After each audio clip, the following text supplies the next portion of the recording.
a demonstration of my very first physics lesson when I was 8 years old.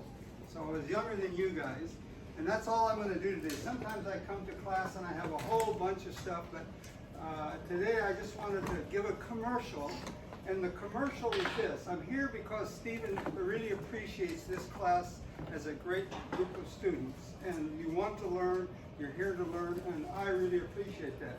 But the commercial is, who knows who the richest man in the world is? Who? No?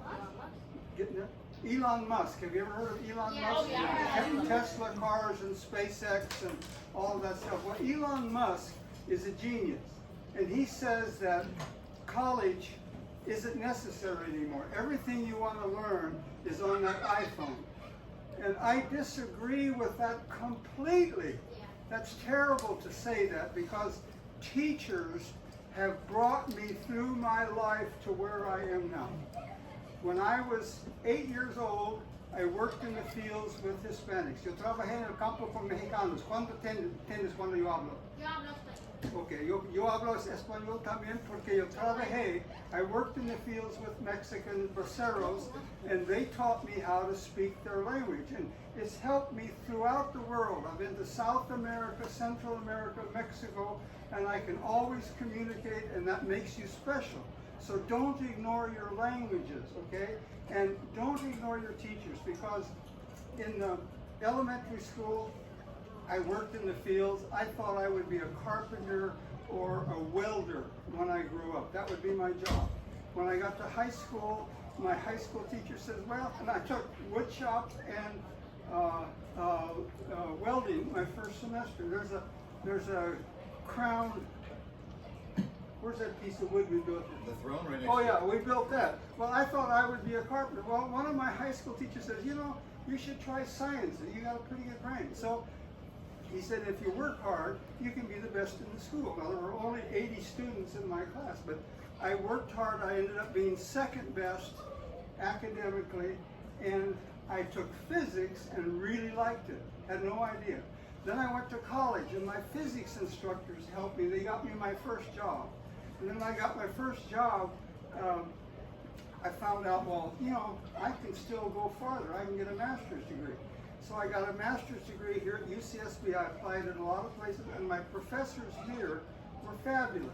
They helped me. I'm a pilot because one of my professors was a pilot, and he got me set up for taking flying lessons in exchange for working. So what my commercial is, you know, yes, you can get everything out of that iPhone. You can cheat, and you can not learn. Now they even have programs where they'll print out new papers for you as if you did it yourself. They're not supposed to know that. Oh, I already know that.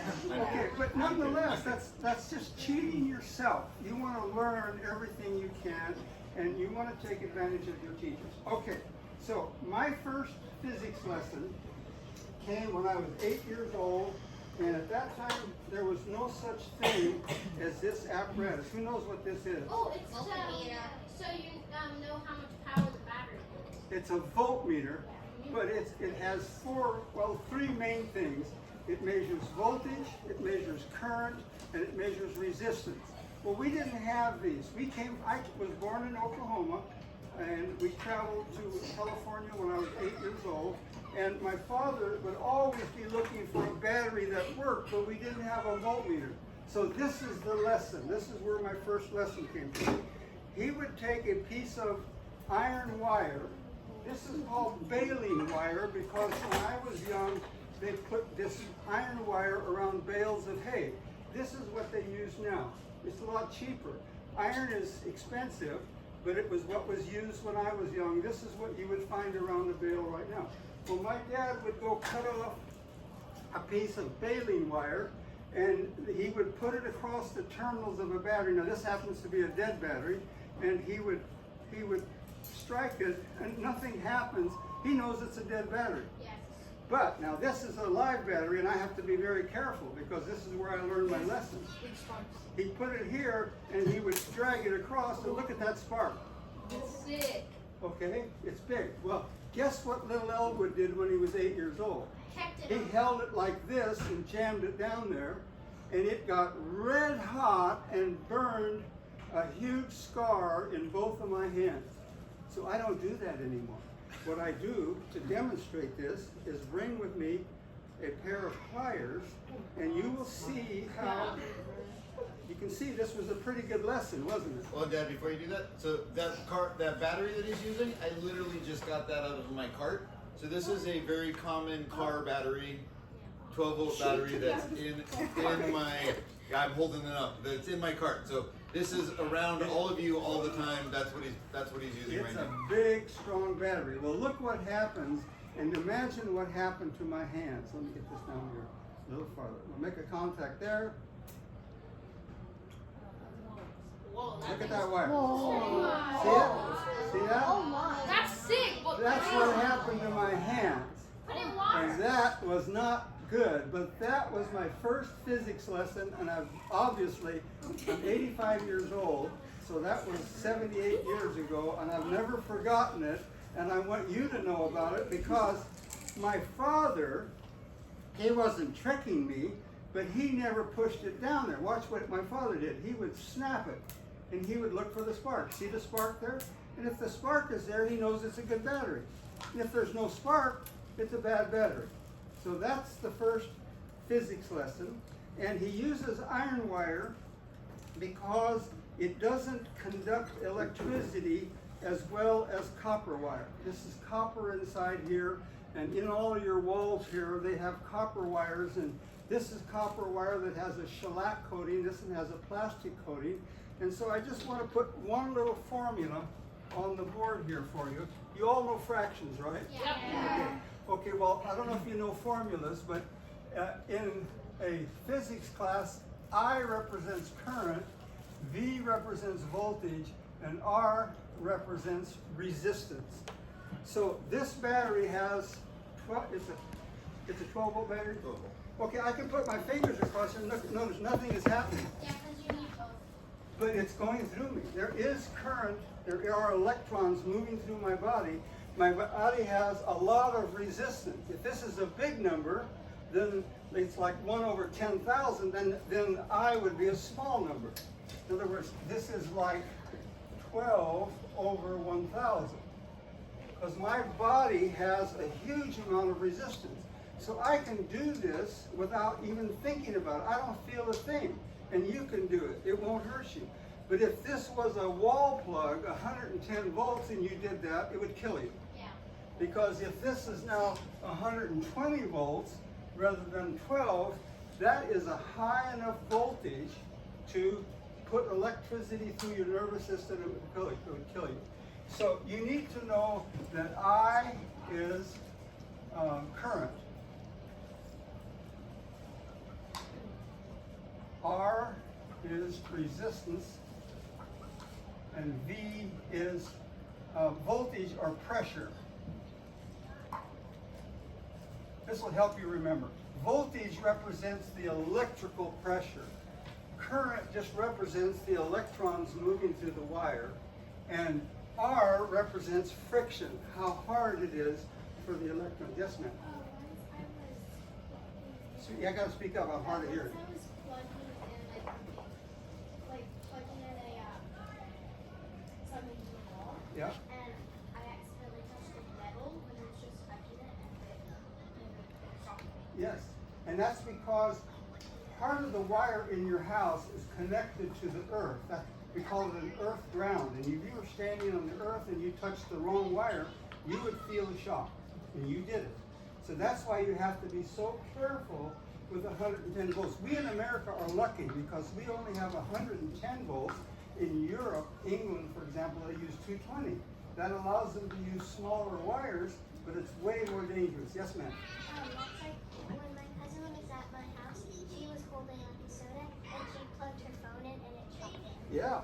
Yeah. So you got to be careful. I'm always careful around that. There was another question. Oh yeah. The thing you were saying about friction. My dad taught me how to do make a fire with friction, Yep. like the bow. It does it so fast Exactly. that smoke comes out. Yeah, it's the same word, but this is electrical friction, and we call it resistance. Okay, so now I'm going to go one step farther with you. I've never done this in a class. This is the kind of wire, this is the first time I've ever done it, because I happened to find this roll of copper wire that has an insulator around it. And I don't know what happens when I'm going to put this across. When I put this across here, that's called a short circuit, because the copper has so little resistance that an almost infinite amount of current will flow. So I think what's going to happen is it's going to burn up the wire. But let's do this as an experiment to see what actually happens. Yeah, so this is where I told you things get interesting, because he's not afraid to try something new. Okay, here we go. Oh, Oh! that was big. Well, see, I can't even do it. See that? See the difference between the copper and the iron? Do you see the difference? This draws too much current, so I'm not going to do this. It scared me. I didn't think that would happen, but it's hot. But I expect that it would burn this off of the hair. And you know, in your houses, some house fires are started by a short circuit. If you took a piece of wire and put it in those two things in the wall, that would be a short circuit. And then a huge amount of current would be flowing through the wall wires, and that could cause a fire. Yes.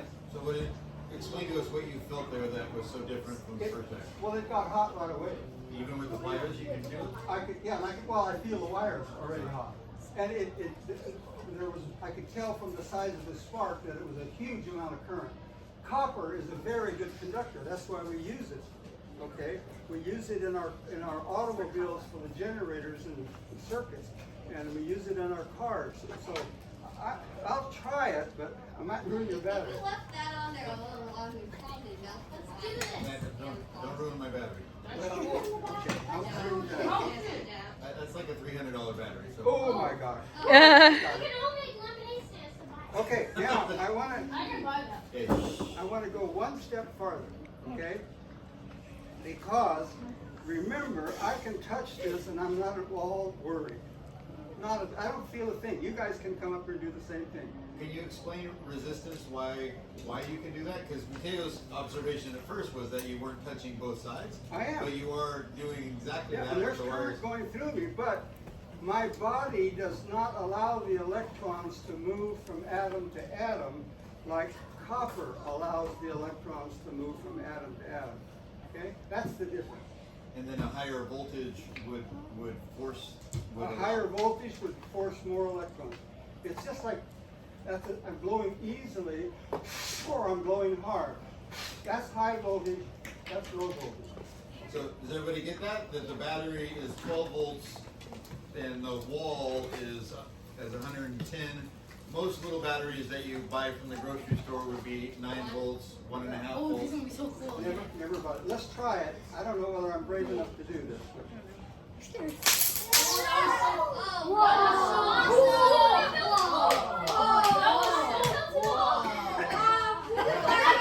You okay, Pops? That is a first in Santa Barbara.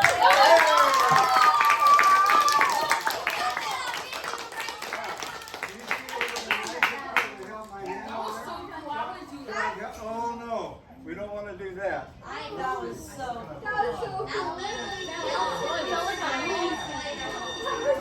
Ooh, I didn't expect it to be that Yeah, dramatic. I warned the class Anyway. that you bring excitement.